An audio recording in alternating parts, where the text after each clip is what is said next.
Pick up on none of your calls. In the parking lot Tucson. Are you with me? When I stand with the roof gone, I pull up like Jimmy Neutron. Then you can get a new phone. Like you haul, and I know we need to go slow, but we could go faster. Maybe the best. Hello, welcome in.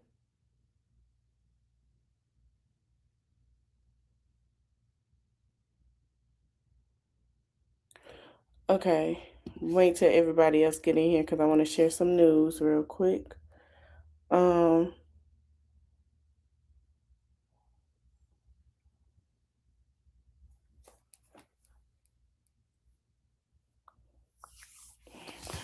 Okay, we are talking about Jill Duggar, but before I get into Jill, I do want to say this.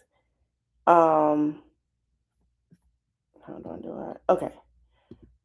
We are officially at 8:14 on my backup channel. And also, you guys, we are not fully monetized, but we have members and super chats so far for the backup channel. Okay. Whew. Okay, so we are there. Now we're going to get into Jill. So Jill Duggar is one of the Duggars. She's married to Derek. Her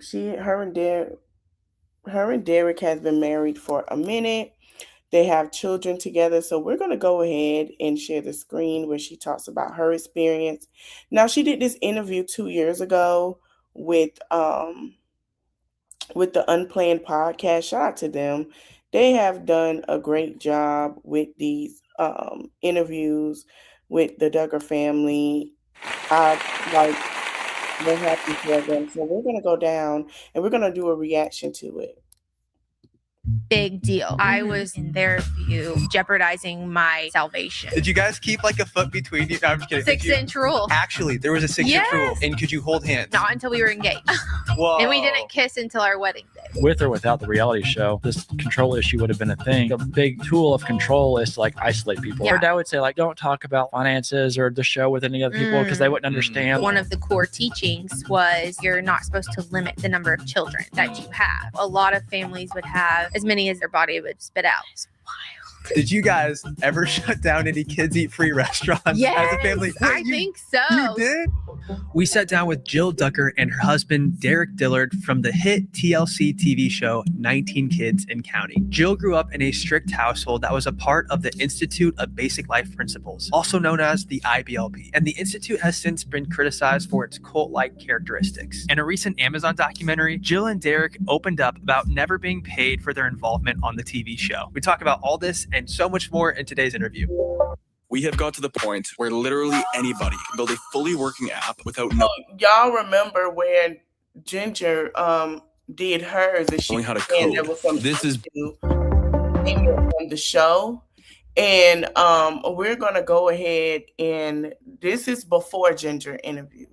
But Jill was always saying honest about she didn't get paid for it.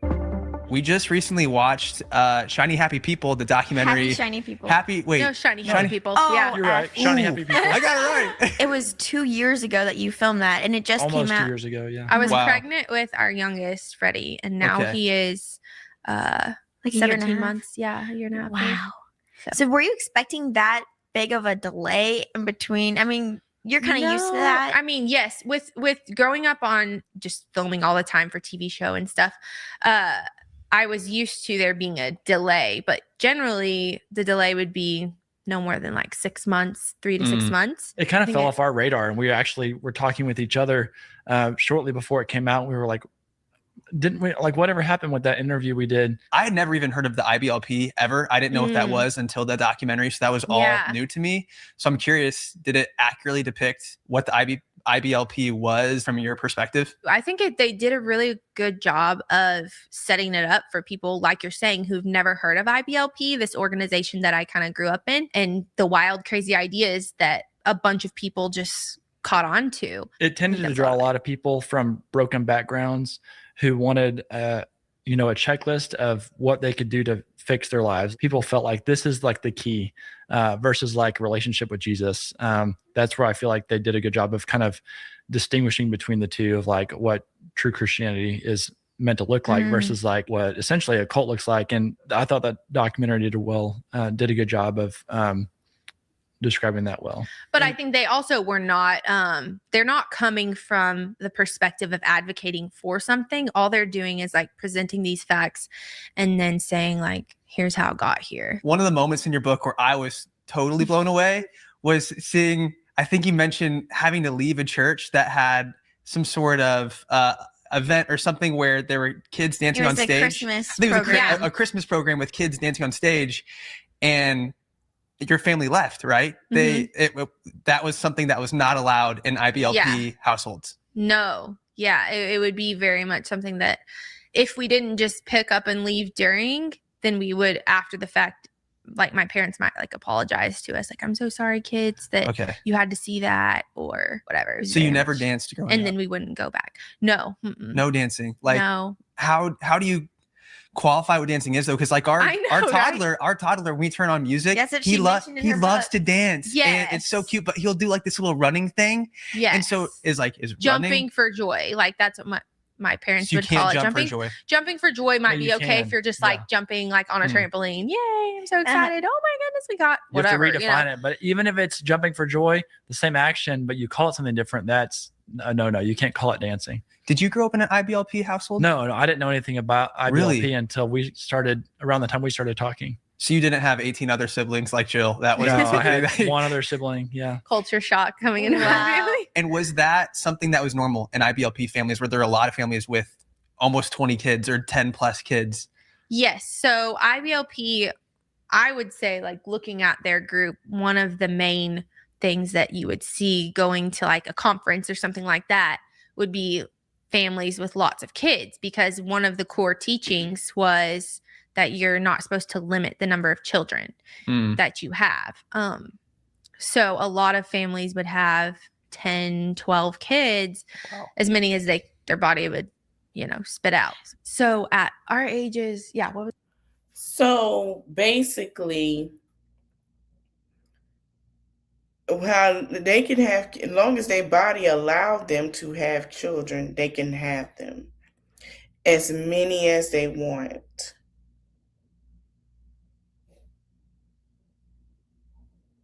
That's crazy. Wow. it like 11 kids? Or Yeah, something? 11 or 12 kids. Her Your parents had at our age. I was like, yeah. wow. I your don't even know the math, but I'm like trying to figure. I'm like, okay, 9 months is a standard. I'm like, how does that even happen? Like, that's crazy. There's my mom multiples. would usually get pregnant with the next kid when the baby was like 6 months old. That was like average Wow. for her. Like, I feel like it. That is so wild. no- Like Six having to 10. No 6 to 8 protection, months like old. not even condoms. Like that's not okay. I'm sorry. I don't know. Like literally nothing at all. Or I mean, I didn't usually have those conversations with Oh, my okay. parents, but I know that they did not yeah, believe If we had in asked about contraception. using That's condoms, what they would have say. been like, don't no. do it. Yeah. Did you guys ever shut down any kids eat free restaurants Yes, as a family? I think so. you There did? was this one, AQ out back. Remember, you Yeah. used to go there. Families like mine suffered for it because then we couldn't go get. all of Like, us families and like our my kids don't friends. anymore. for it. All of us and I'm our just kidding. friends, yeah. And your they changed their friends? rules. Yeah, because we, you find out where the kids eat free places are, and you tell all your other homeschool family friends who have like 8 and 10 and 12 kids. Yeah. That was a hack. You know what? Like Derek would say, he's like, this is a poor business decision. They're the ones making the decision. Right. Like there are lots True. of those places. You can't run yourself No into one's that. so bad. But when they make that deal, they're not thinking about a family of 21 coming in. We went there for so long. They would have known. Like They're coming eventually, they know. They It's started us ordering and, extra all our food. friends. Yeah. for you guys.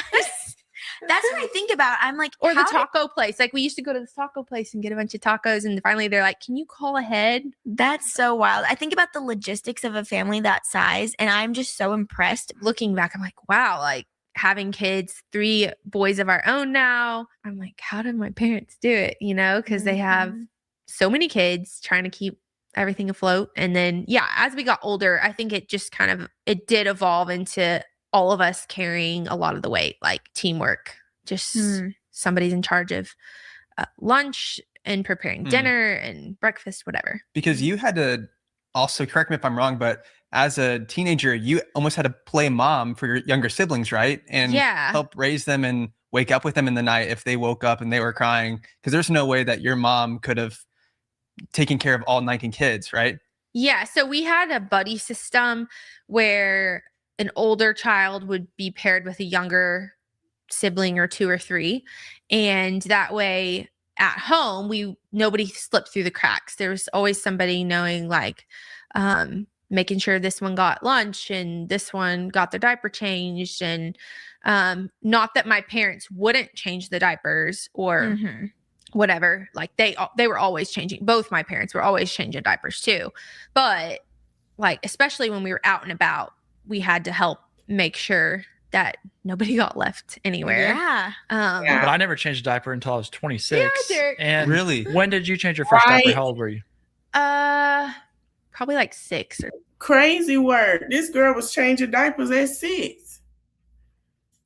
This is crazy. Or something. I don't know. Yeah, 20-year difference when we first changed our first I got diapers. my first buddy whenever I was about 6. And you were 26? A baby when you were 6? Yeah, I got my first like buddy baby Like, to take help care take of. care of. Not as much as I would have later. Like I didn't do quite Your as next much as 2 I would children when you I took got care older. of more. Did you probably. wake up in the night with them? No, I didn't. I wasn't to that level. There's, different levels. That's so wild. But my mom actually, like during the night, she would keep like the itty bitty babies with her in her room. And then even during the night, like if we woke up with a kid, like they would help. My mom was she's just that nurturing personality. So she was very involved, like up through the night and everything with the kids. Like if somebody's sick, it's her dealing with them. It's not us. But you didn't have your own bed though for a while. We had our own beds. We just, the kids always piled in with us. Well, I meant too. like you Yeah. didn't sleep by Buddy. yourself. You didn't I sleep by didn't yourself. like to sleep by myself. Like I always had 1 or 2 in bed with me. And One or Derek, on the 2. other hand, like I never when shared we a got room married, until I was in my 20s. he's like, yeah. I never even shared a room until I was in college. And then I was like, I always had somebody in bed with me. So I'm like, I don't know what to do if there's nobody in bed with me. Because you had That's how many wild. siblings, Derek? I had one. One, Yeah. okay. I got One younger brother. Younger brother. He's 33. That's So- you like I just had 1 That's or 2. wild. Like literally children sleeping. Like, Five, 6, and wow. like you guys probably now with Yeah. your little sister. I remember reading in your book that Picking you you. kept crock pots in the car with you when you go Yes. places to have food ready on the go. Because I guess there's just no way to afford fast food or takeout when you have that many children, and your mom's staying home. So it's not like your mom was working outside of the home. Yeah. So it we must- took like, so if we were going to music lessons, we would take a crock pot with chili and go, yeah, That it's is music so lessons because funny. we might be there all day, Yeah. for these once a month group lesson times. And When you were young, like were you guys? Young was it and poor. yeah, were you poor basically? Like with that many children, or was it just really hard to pay the bills? Because I can Yeah. imagine that many children under one roof, that the expenses must have been astronomical. yeah, I mean, I wasn't balancing the budget with my parents, but I did know that there were times before the show where things were very tight and my parents would say, hey, we need to pray for this or that. Well, you told me about Or a time one We time sold where, this property. Yeah, you told me about it one time. Well, yeah, but Miss Mays, I think she's saying her experience right now. Like, I mean, that's what we did. Like, she was like, listen, like, we made chili. We couldn't go get nothing to eat after that. We out all day, so we're gonna get hungry. Might as well have a crock pot for chili. Now, but she's gonna get in detail. We just at the beginning, and she's gonna realize how it was not normal for her. She's going to get into detail. We're at the beginning. We ain't get to the detail yet. Trust me. You put your blanket in the freezer so that whenever you went to bed, you'd be cool What? without AC. Yeah, like when we moved, we were staying in a rental house. This was after the show had started, but before the series started.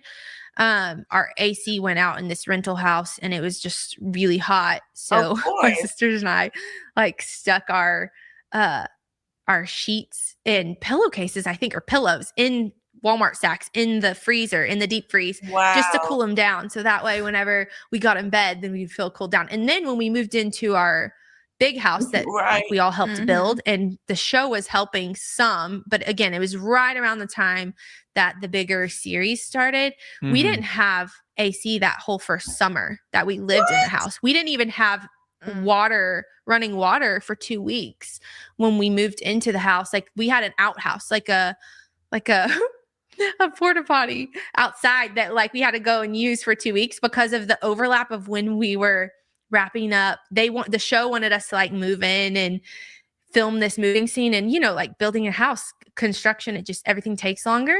Yeah. So it wasn't even finished when we moved in.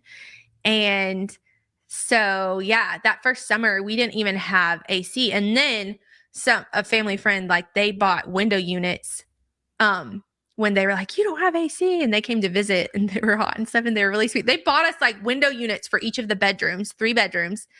And then we finally got the AC because it was a big expense. This episode of the Unplanned Podcast is brought to you by Huggies Little Movers. Early on in parenthood, we bought the off-brand diapers and we had blowouts galore. It felt like we were constantly cleaning. Cover, like, for example, like there might be an interior designer who comes to like film this, like, hey, the house is all finished or whatever. Like we're moving in.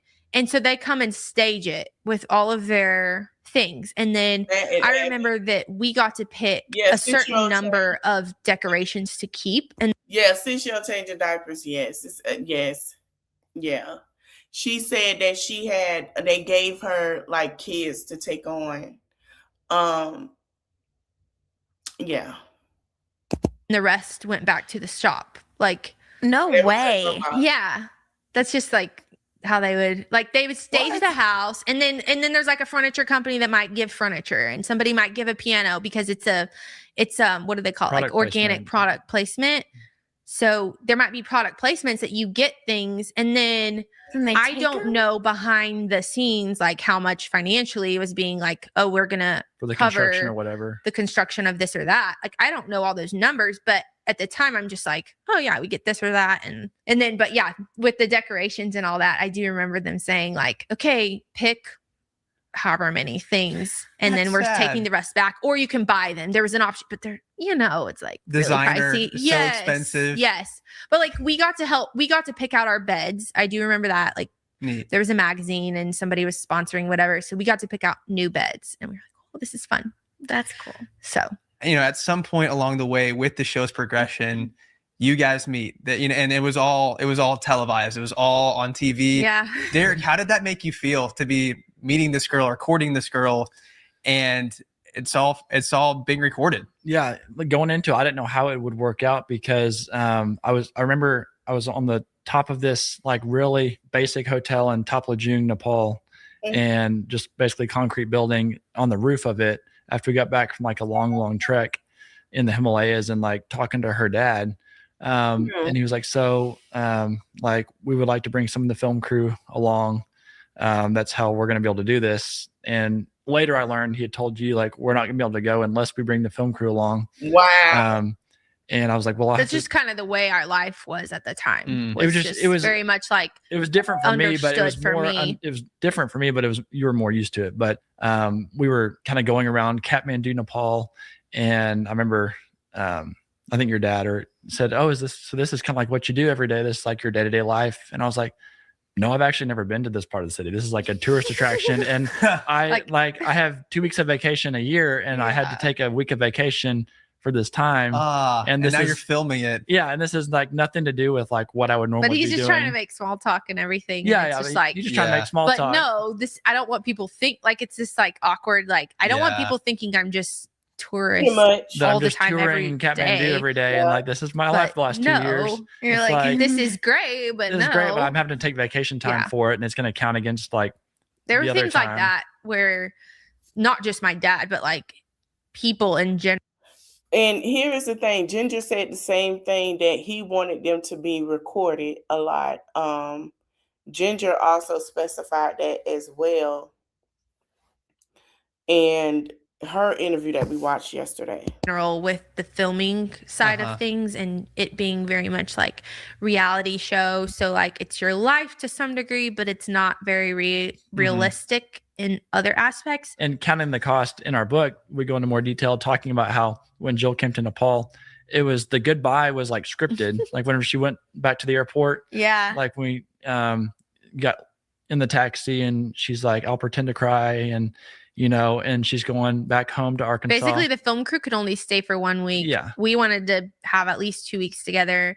And so Taxi driver we was have to completely film this goodbye confused. scene.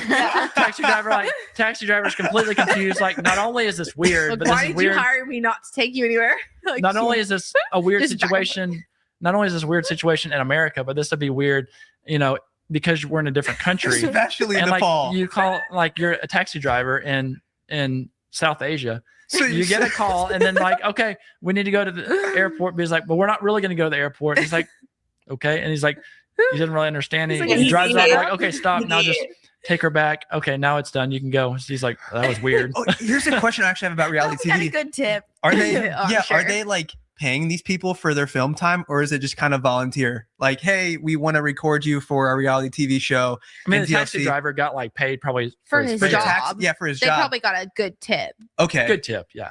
That's at least good. But they But- wouldn't pay, like, if our friends were on TV, like, they're not paying them to come to a birthday party or Got it. something. That Or makes sense. paying them. But even then, I feel like sometimes the friends might get gypped a little if they're, like, very much a part of whatever is happening. Okay. And then there's no, They didn't like, pay us for our birth. Like, there's we got it. demands that are being made. Mhm. It's like, oh, we need you to do this or that. And then it's like, Oh. sometimes they would expect people to kind of just And that be kind of goes super into the book too excited about like the lack of whatever's communi- happening. Yeah, that kind of goes in. We go into that in the book too about the lack of Yeah. communication. Was a lot of things could be solved just by like better communication and better Yes. expectations or lack thereof. I think Yeah. whenever some people would come into the whole filming world, friends, whatever, and some people might be more like starry-eyed, like, oh my goodness, this is so exciting. Like, whatever you Mhm. want, I'll be there to help. And that's where Those Joel, kind of people, like, that might be great for accomplishing whatever needs to go down with filming. But then I hated to see other times when people unintentionally would get like taken advantage of.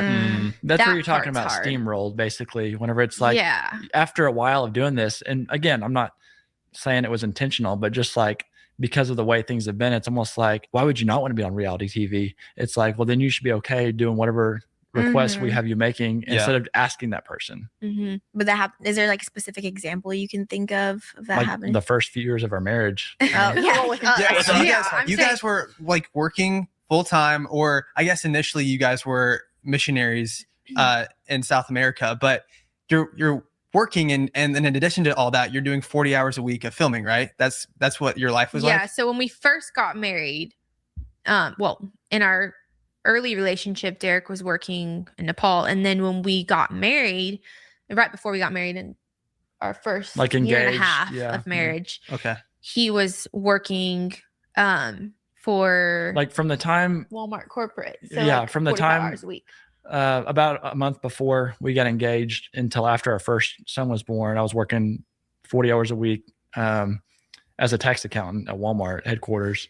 So yeah, during that whole, like the progression of our relationship, engagement, marriage, early marriage relationship, birth of our first son, like all that was working full time, and we didn't get a dime from filming or anything. Wow. If they filmed like, and again, it was like 20 hours a week, probably just exhausting, and you've got to cram it all into evenings and weekends. You don't really have any time together outside of that Yeah. as a couple. I mean, there were perks to Yeah, filming, yeah. like Yeah. this or that, get whatever. But And you felt obligated to do that because of your parents and because of, I think, talked about it in the book, but just this view of the show of being a ministry. So you thought, Mhm. okay, even though this is taking a lot of time out of my day in addition to my actual job, I'm going to do it because I view this as a ministry. yeah, it was a couple things I feel like. So like we talk about in the book, it was definitely this idea of it being a family ministry, which I feel like anybody who's been in kind of this family ministry role, a PK, like a preacher kid or missionary's kid or whatever kind of ministry your family might be involved in,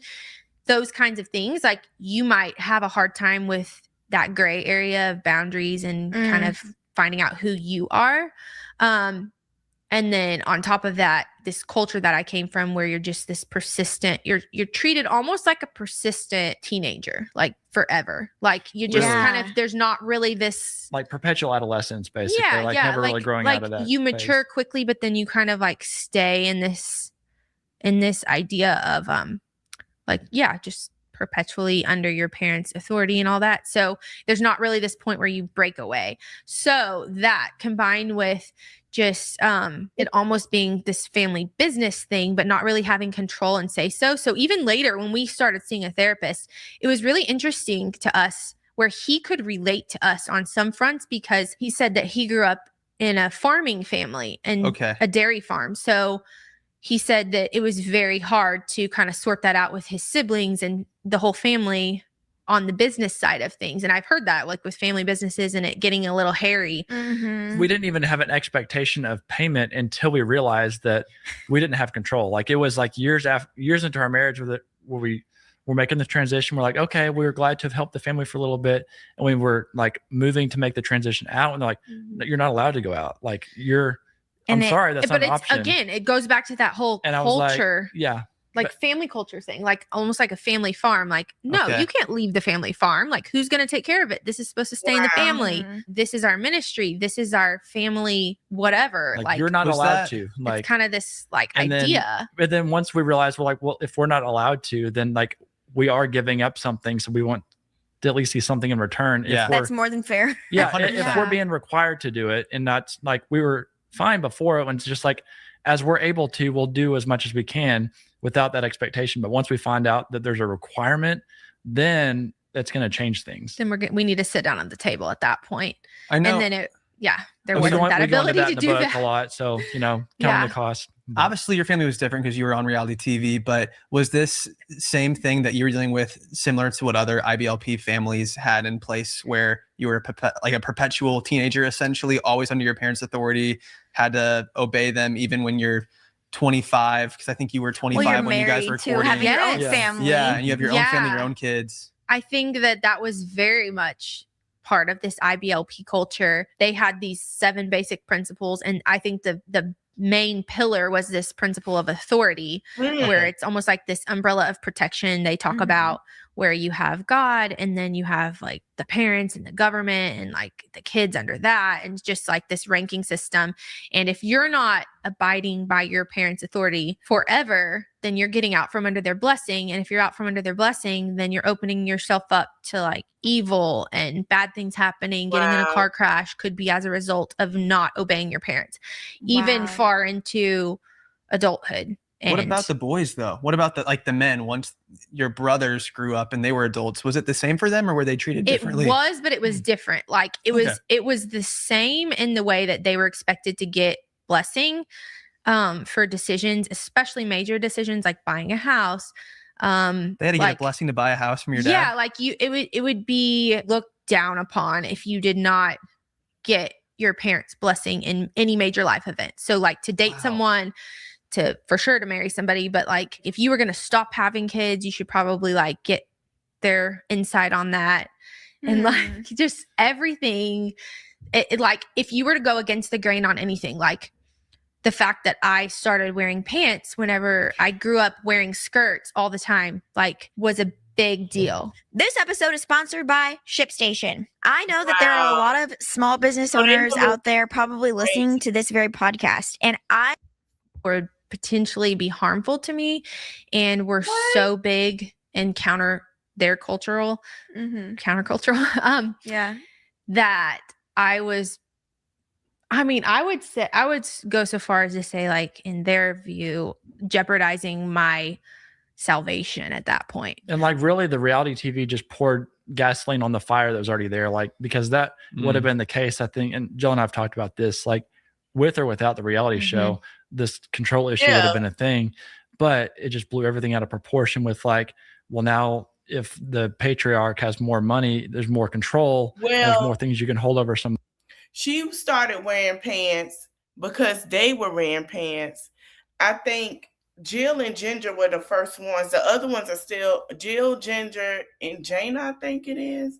They wear pants, and Amy. Amy been wearing pants. But on the rest of them, I don't think they wear pants. Buddy, when did you notice that your dad ended up putting the show above the family? It's hard to pinpoint like one time because it did evolve. It was very much an evolution, but it was still always very much like we talk about in the book, where there's this whole like it's a ministry, but it's also a financial business decision as well. So you can play to whichever side you want. Like 95% sure the show would not have persisted as long as it did if as each adult sibling became an adult and said, I would rather not do filming. And if none of the adults wanted to do filming, it would just, it wouldn't have persisted that long. We also didn't have the freedom to make that guilt-free decision either. You might be presented with like a pseudo choice, whatever. But then there's still this like, but we kind of expect this to be in our good graces type thing, which I think other people can relate to as well. Like every family's going to have their family dynamics and it might not look exactly like ours, but in this situation there wasn't even a pseudo choice. Family. It was just like, here's where you need to be. Here's hopefully you have there. Hopefully you're like, we have a contract. So going through that, living through that, being the guinea pig, because I think your show was one of the first big reality TV shows, if I'm not mistaken. Yeah, like, it's part of like a core group of like Little People, Big World, John and Kate plus 8. Yes, and then, and so many others followed because it did so well, and I'm sure made TLC a ton of money and made your parents a ton of money. But I'm so curious too. Now with the rise of social media, we're seeing now people vlogging with their kids, and I'm so curious what your take is on that too. I think for parents nowadays with social media and it just involving your kids, you have to reevaluate what's best for y'all, like what's best for your kids. Think about their long-term, like what's going to be good for them. And even if they're okay with it, is it good for them? It's kind of like giving your kid a phone. Like, are they okay with it because they like it? And then later, like it could be harmful. Like at what age is that okay? Every family is going to be different. And so, and then with the work or whatever, like at what point do I need to take a step back? Or what point do we reevaluate and say, okay, maybe we're involving them a little bit too much? It's hard. There's not like a firm line. Constantly reevaluate, like whether that's every 6 months, every year, like have a real honest sit down discussion. Say, do we? So we've done that. Like we aren't. Yeah, I noticed we don't have it all figured out. You don't. I noticed that you guys stopped showing your kids on social media. I was looking through your Instagrams and saw that you used to, and then I think like 2 years ago, around there, you stopped showing your kids. So I'm guessing you guys made that decision. You didn't want to. Like it was more like I was talking to Derek and I was like, I just don't know how I feel about like as we were going through therapy and just processing all of the things that we've kind of lived growing up on reality TV and kind of my life, very vulnerable moments being pressed to show those. And then everybody, you know how it is, like people are so involved in your lives and like paparazzi that then they want more and they want to know. And if you don't post, then they're like, what's wrong? Are you sick? Are you dying? Like whatever, it's just like this constant thing.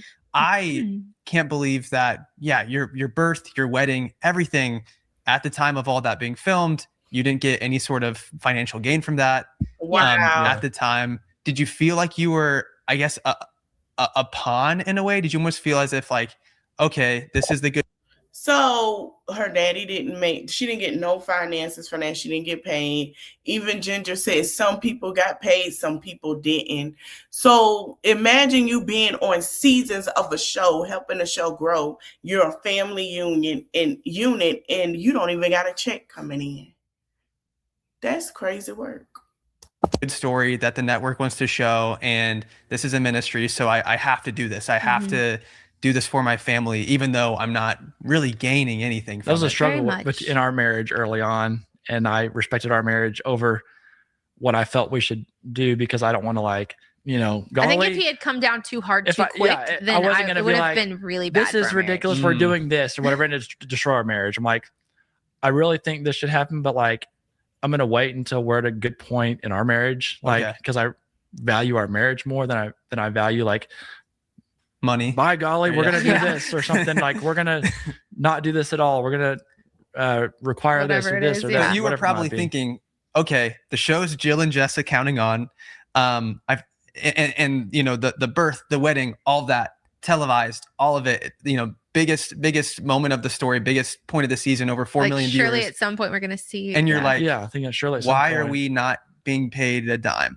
It's just such an interesting dynamic because it's not like you can go to like the producers necessarily. Your point of contact is your own father, and you have this culture of IBLP Whole or isn't. umbrella Like it's thing, just yeah. so Yeah. multifaceted. It's just It I- enabled the Exactly. behavior. Yeah. And enabled it's all the, feeding itself. yeah. I feel like a big tool of control is to like isolate people. And the more Jill told me that growing up, the more I was like, yes, that makes total sense. Where it's like her dad If would, you can isolate dad would someone, say- yeah, you her can dad would- control them. her Yeah. dad would say like, don't talk about like finances or the show with any other people because they wouldn't understand. Like they don't do reality TV. So you just need to like, basically put you in a bubble and like trying to put a wall between you and other people. Something that you touched on, not to do like a hard 180, but something that we talked about earlier was your guys' courtship. And I think a lot of our viewers would probably be interested in that. Oh yeah. Regarding, we talk about relationships a lot. And I don't think that I kind of know what courtships look like, but if you kind of want to like detail what that looked like, I'm very curious.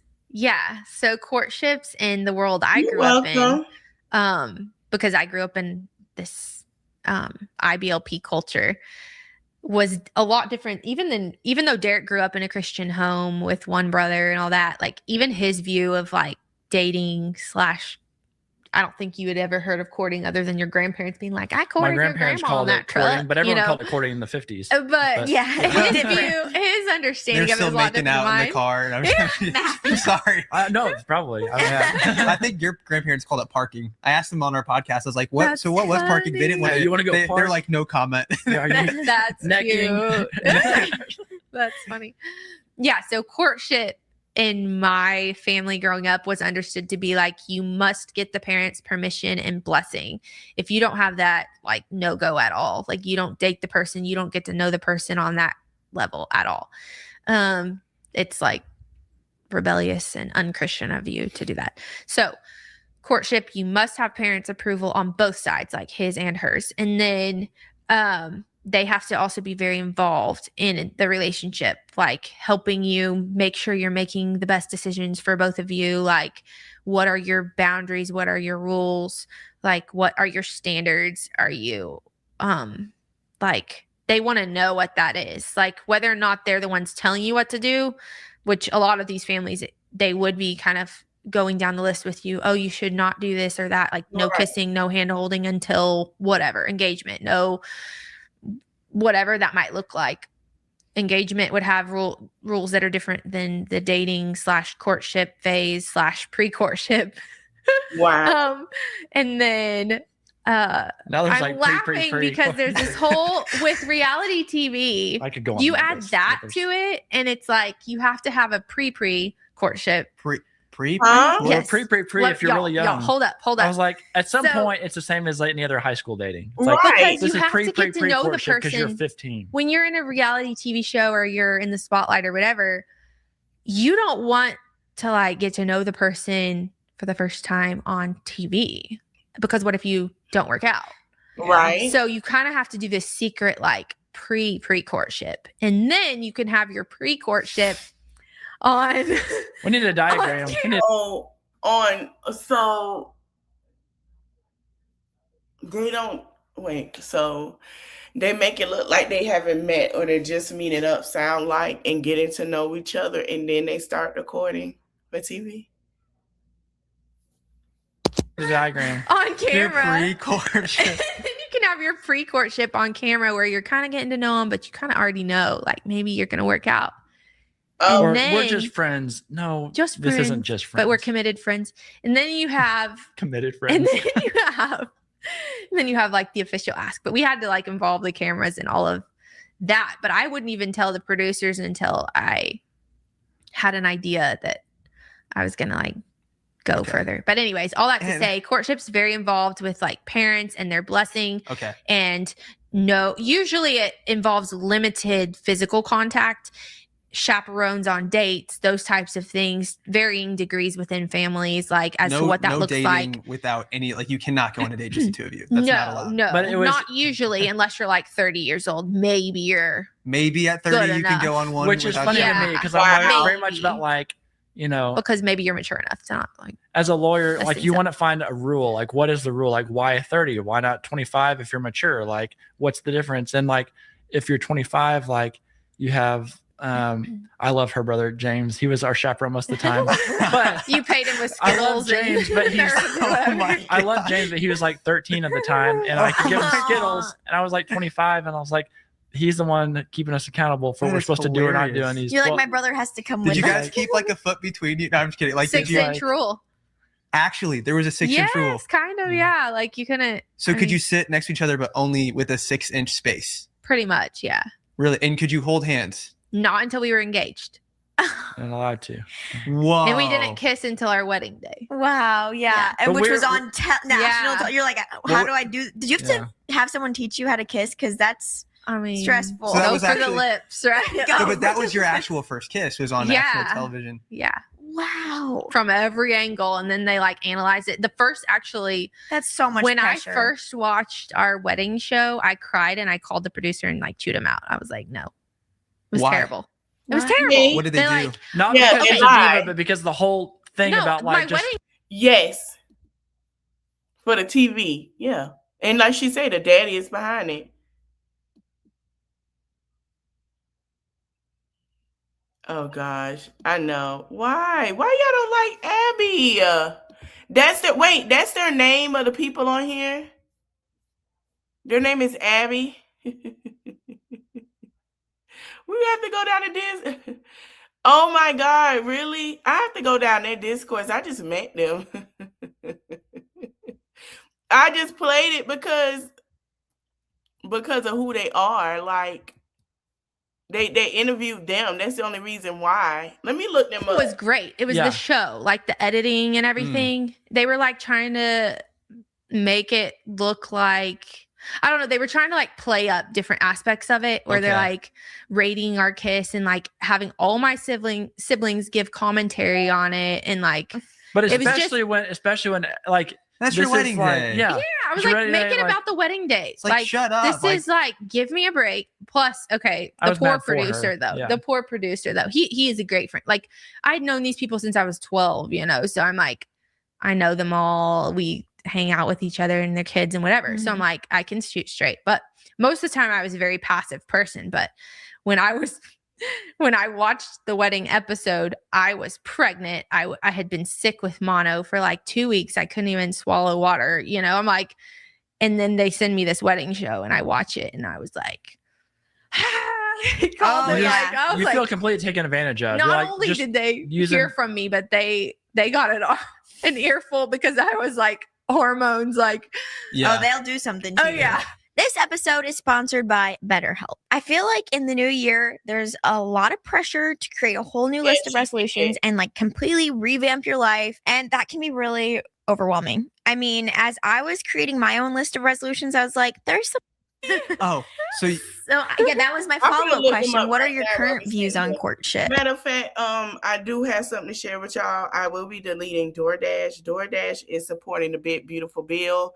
If you have your free coupon like I do with DoorDash, I'm going to use it in May, and me and DoorDash are done. I had a partnership with DoorDash. I think I'm just going to, where I had, like a little thing where I do stuff as an influencer, but I think I'm just going to walk away. Fuck DoorDash, okay? Back to this.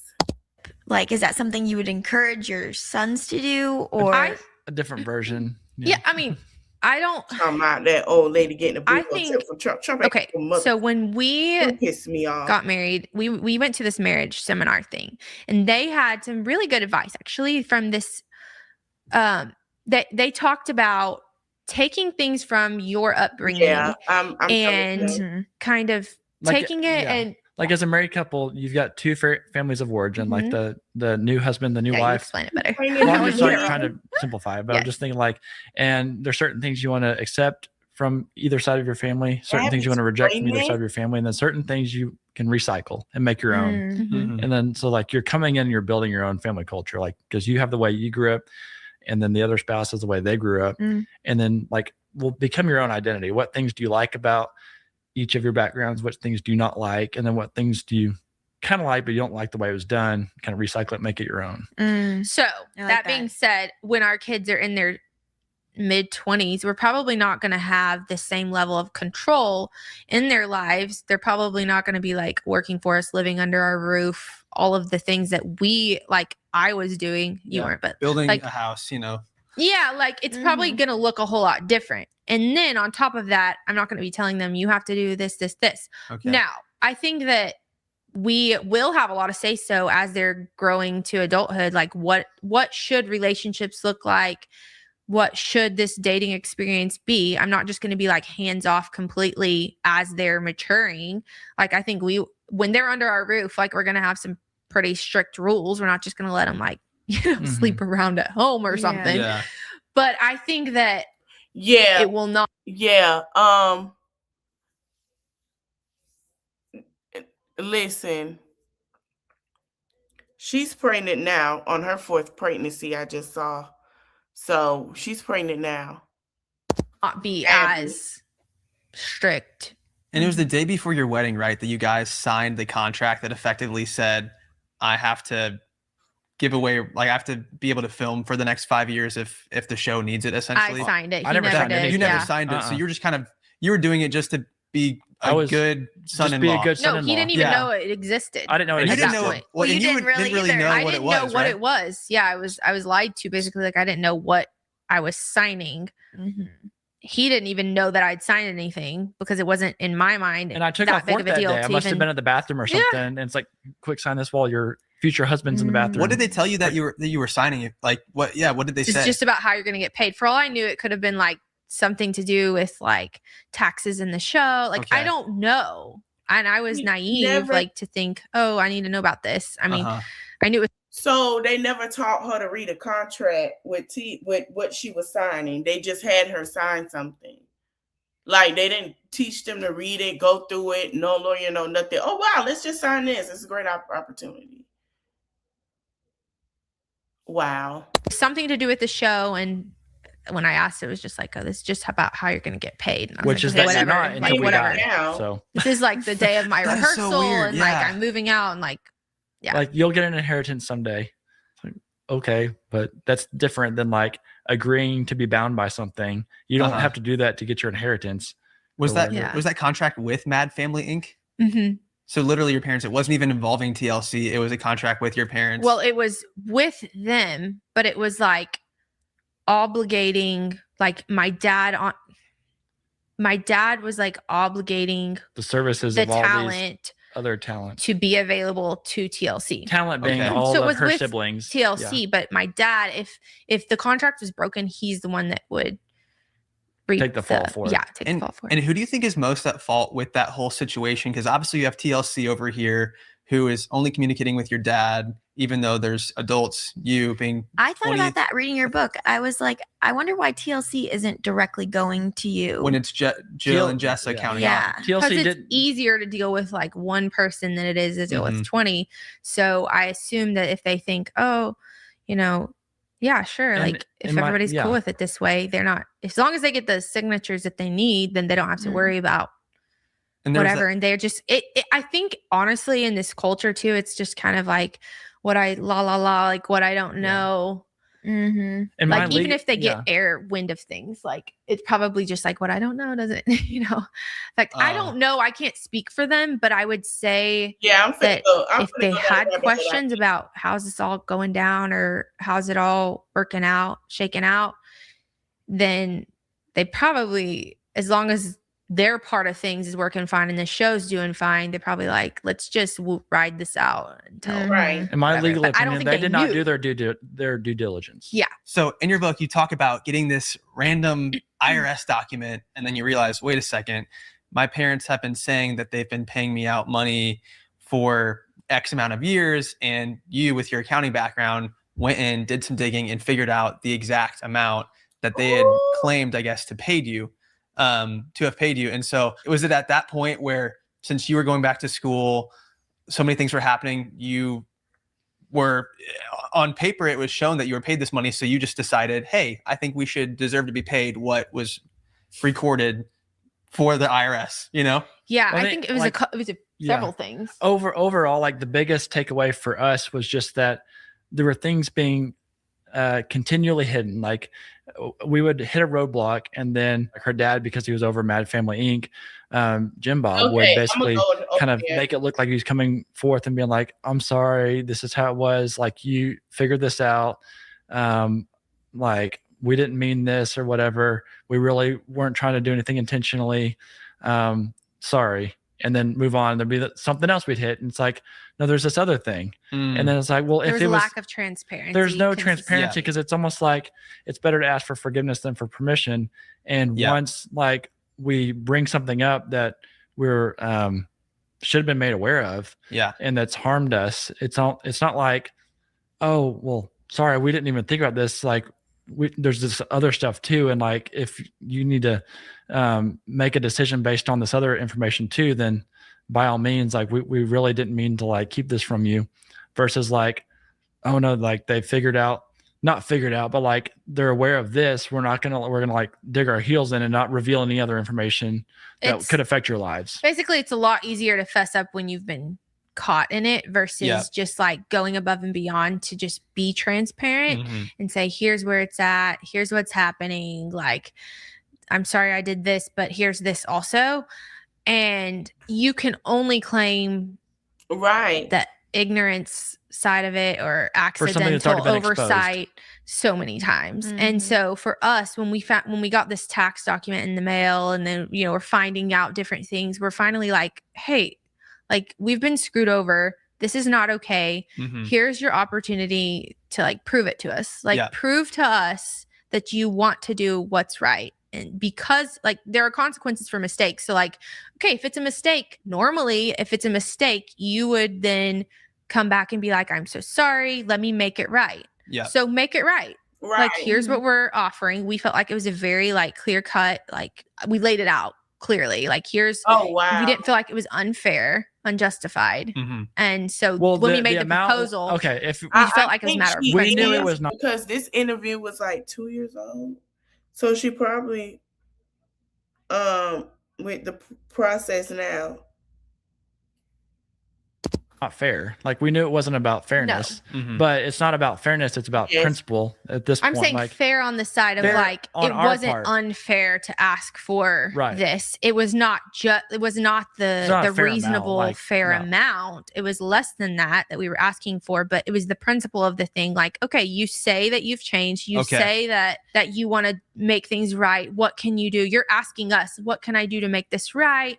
I feel like there's a wall between us type thing. Like, how can I make this right? And we're like, here's a tangible, like, numbers speak. So here's a tangible number. You can fix this. Here's the error. Fix it. Like, Derek's working in accounting, you know, it's like. And you hadn't even seen the contract yet, just right? To acknowledge at that point, you weren't even aware of what you signed. We see these numbers. Derek's, you know, getting ready to go to law school and in law school. And a lot of times, like, scholarships are based on income. And there's been this income that's been reported in previous years that's not reflecting what our true income is, what we've actually seen.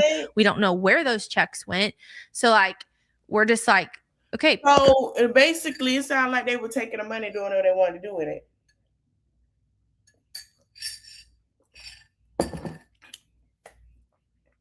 That's crazy. Prove to us by your actions that what you're saying with your words is true.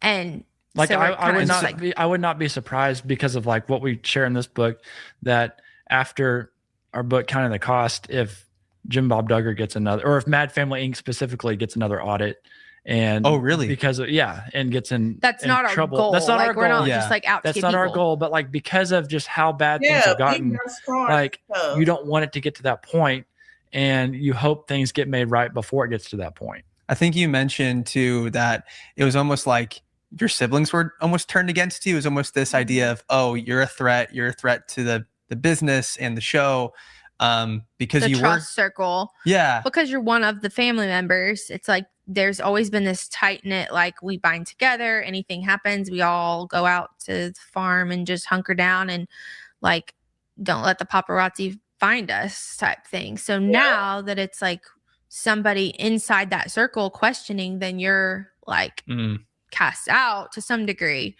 I mean, my parents have always, they've still wanted to, like, you know, come bring Christmas presents or birthday presents and that type of thing, like have some kind of relationship there. But yes, you get like kind of kicked out or black sheep, like Do you think it was, feelings. what was the main Yeah. reason why they weren't paying you what they reported on taxes? Was it because of worrying that your other siblings would then want to be paid out that amount as well? Which then That was one thought that Okay. was actually expressed verbally to us, was like, we can't do this 20 times over and those kinds of things. Yeah. Like But at the just same let time- us control it. We know what's best for everybody. It goes back to that mentality of like not recognizing the true value that's been given by the people involved, aka your children Yeah. who are now adults, like not recognizing that value. And then also just like wanting that persistent control Yeah. and leadership of this organization, this family business thing, and just not wanting to But let it go a ultimately, little. Okay. like, and I'll get on my soapbox a little bit, like the tax law is meant to make things fair, not Yeah. necessarily, again, people get equal and fair, like confused. But like the tax law is meant to be fair. And a pet peeve of mine is whenever people, it doesn't matter, like rich, poor, whatever, Yeah. who want to manipulate that and take advantage of it Mhm. and make it reflect something that's not what it was meant to reflect, Yeah. or the policy was meant to like push forward. And if you're saying on paper, oh, well, it's spread out this much, and like, so we shouldn't have to pay as much taxes, but then ultimately I'm still going to get the benefit of controlling all this money, then that's not what that was set in place to do. And it's not fair. This episode is sponsored by Nutrafol. Something Yeah, they about Matt remove all your Howard fat. that you may or may not know. He has an insecurity, as we Yes. all do. Yes, my hair is very fine. And Full.com, promo code unplanned. back to the episode. Do you still have siblings that are in contract with Mad Family Inc.? To my knowledge, like as far as I understand, yes. But Okay. I'm careful with what I speak about my other siblings, because I want to protect our relationship as much as possible too with Totally. my siblings. So I am very careful. Even in our book, you would have seen like that we didn't like label people, even though there were hard times that we wanted to address and talk about the dynamics with my siblings and how at times it was not great. And there have been some pretty heated conversations, even amongst the siblings and us.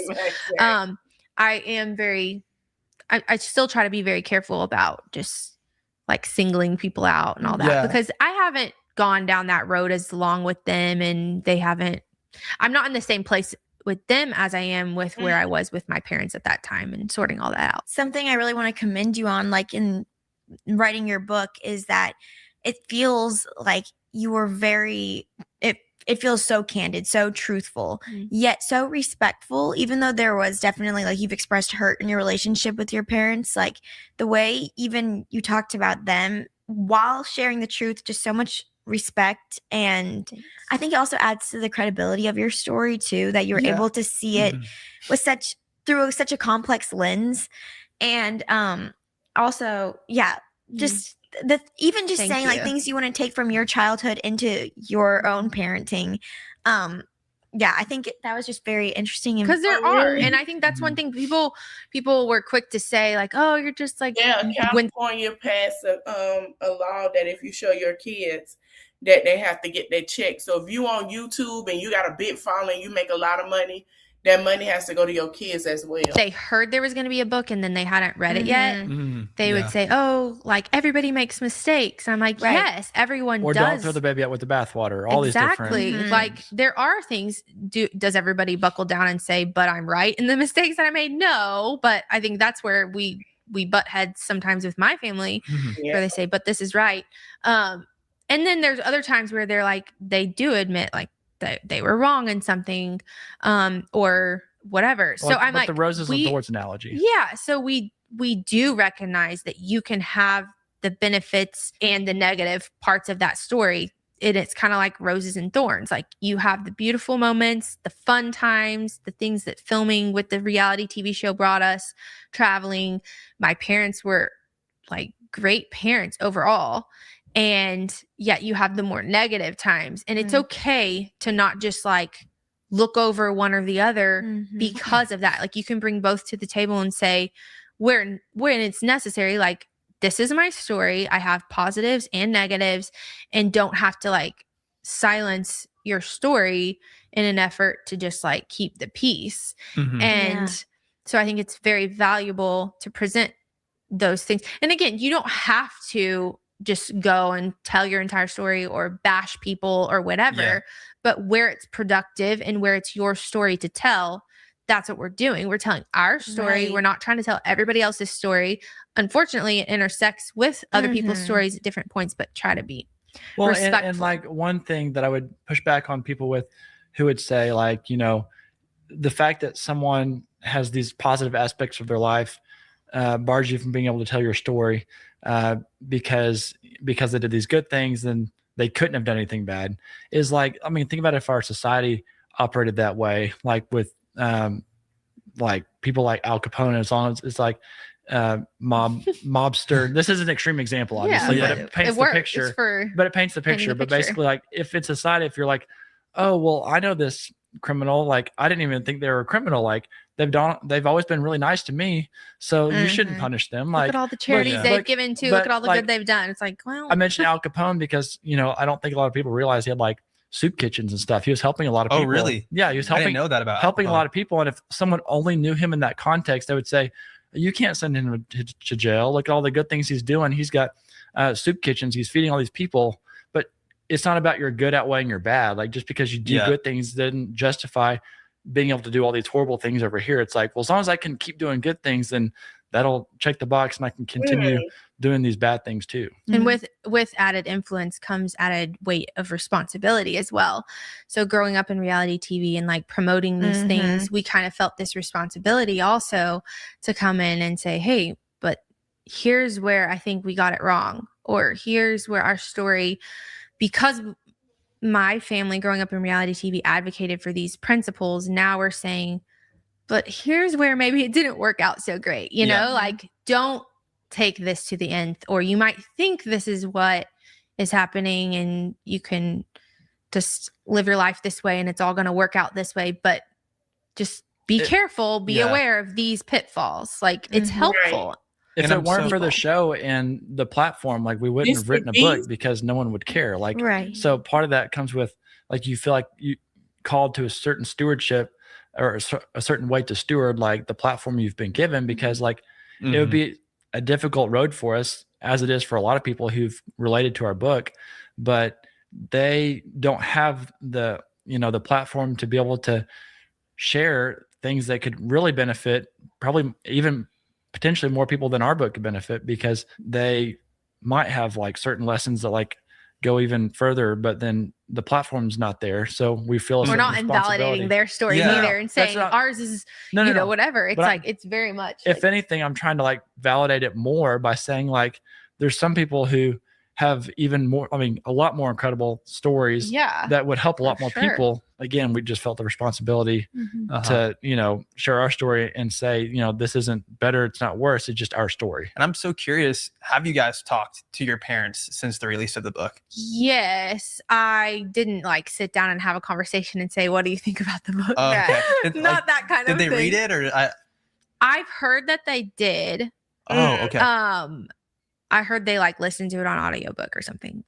I Or your don't know. mom, you know- I'm just. No, I heard both of them did, but Oh, I don't okay. know. Like, I'm not gonna.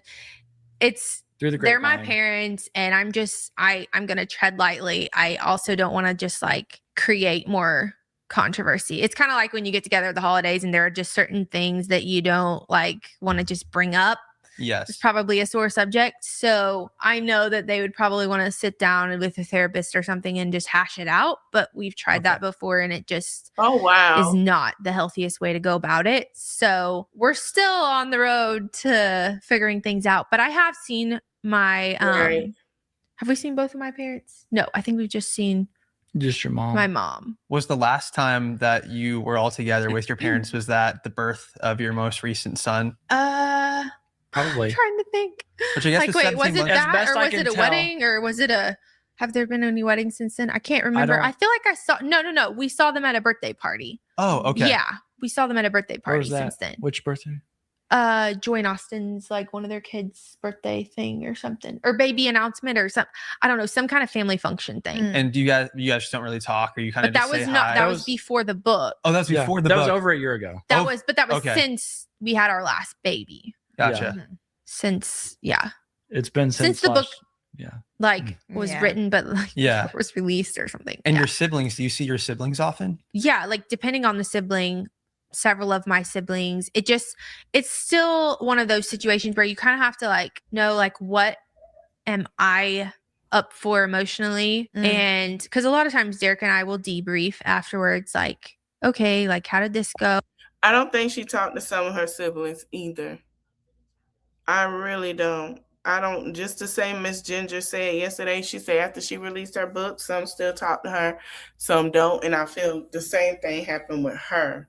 And she was trying to not overly say it too much. And I would be lying if I would say that it's completely like it used to be, or there aren't any triggers, or it doesn't bring up any trauma at all. Like there are those moments, but I can definitely get together with some of my siblings and just have a great time and go to lunch for my sister's birthdays or something.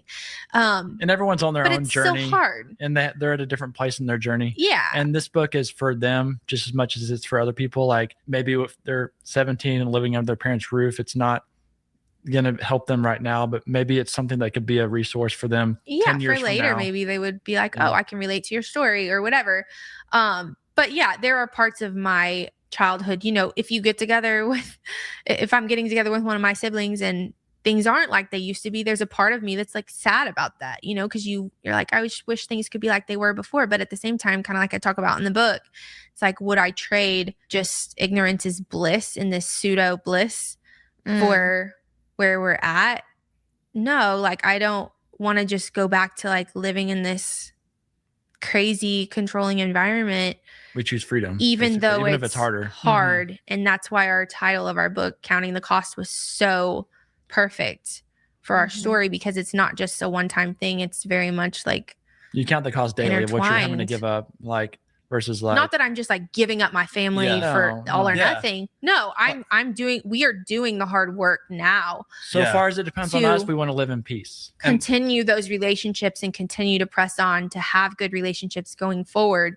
But it is a process and it's hard. If you're going to do it right, Yeah, it's too. hard. Like it's not all or nothing. It's not just like giving up the boundaries and walking back into it, or holding fast and like saying I'm out of here. Like Yeah. it's, if you're going to do it, and we live somewhat close to family. So if you're going to like take those steps to hopefully Yeah. have better relationships, it's hard work. And like, yeah, even like doing Okay. a podcast like Yeah, this, because we like got the we're after trying- this one. What time is it?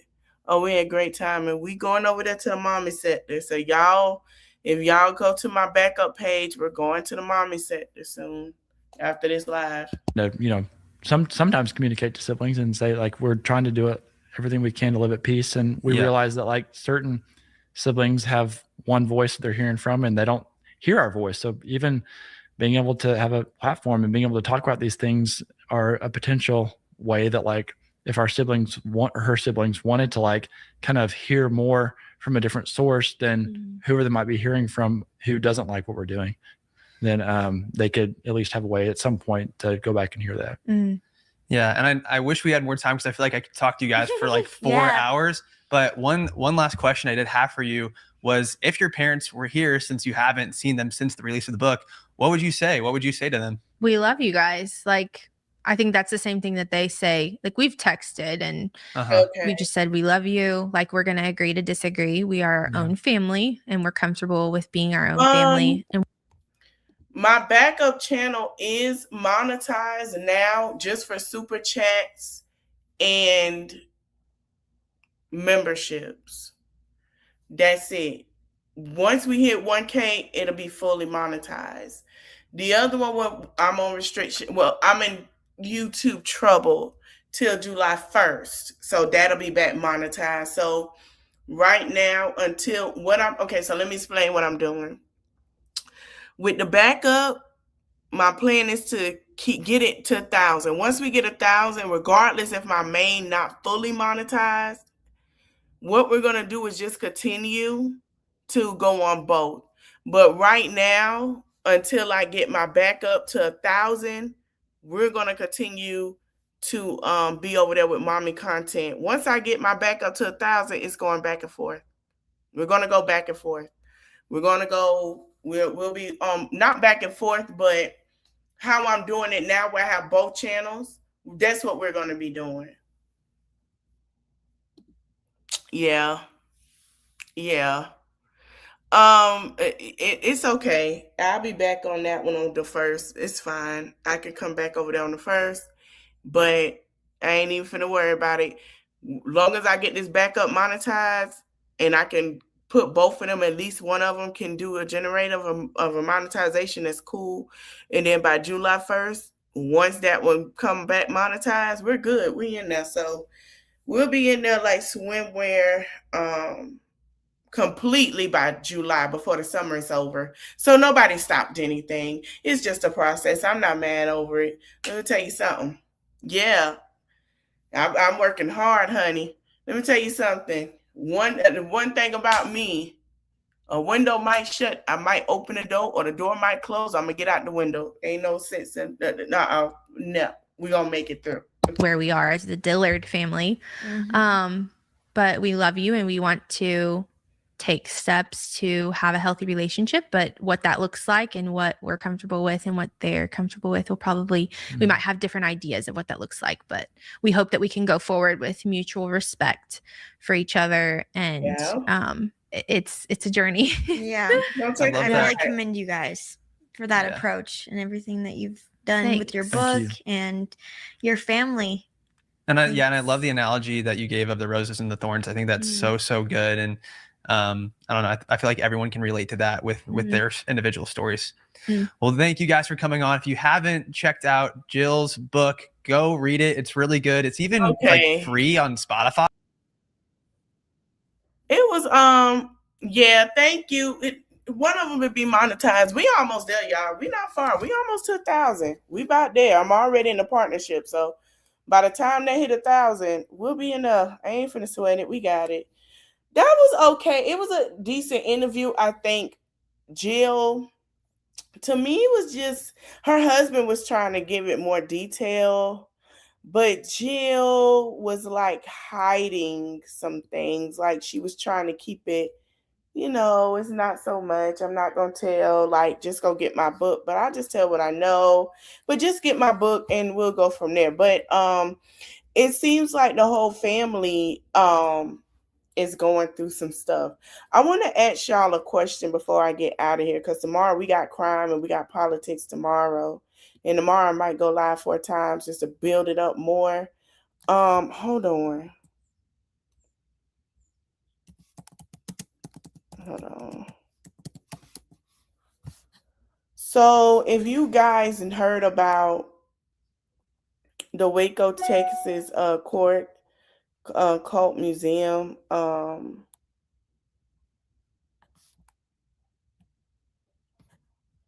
what is that man name? The Branch David cult. As you guys know, I do live in the state of Texas.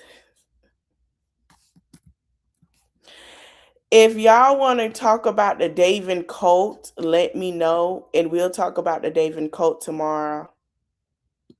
Yeah, she did. She kind of was on the fence. I saw that. I was like, But the Branch David cult, they have a museum here in Waco. Waco's like an hour away from me. But if you want to talk about David Crusher or whatever his hell name was, we can. Somebody sparked my interest about this person. Let me show you guys. In 1993, and he ran a cult in okay, you guys can see it. He had a cult and he passed in April 19th, 1993. If y'all want to talk about it, because a lot of people, there were some people that did survive, there were some people that did not. But if you guys want to talk about it Wednesday, let me know. I'm down for it. Because I'm kind of like, ooh, that's what it reminded me of a little bit. But if you guys want to get into it, let me know. But anywho, I'm going to end this live. I will be back in 15 minutes. You know what? I'm going to make it 20 minutes. Let me make it 20. Hold on. It is hot. I need to turn my AC on. I know it got to be like 90 out the door. It's the sun. What the place on the sun been out? God dang, I'm about to call the sun out for us to have a party.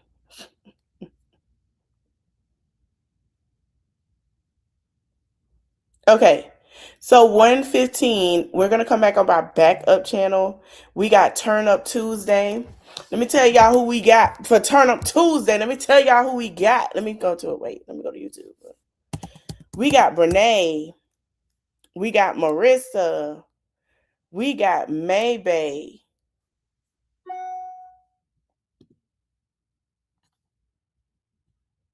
Let me go to my backup page on my thing because I'm in my main page. Honey, we got us alive today, honey. We got on Turn Up Tuesday, we got Maybay, Marissa, Liv. Liv went live this morning, child. She gonna be the last day we talk about because we gotta talk about this Pablo. And we got Brene, okay? So yeah, I see you guys at 1:20. Don't forget to like, comment, share, subscribe. Meet me on the other channel at 1:20, y'all. Later.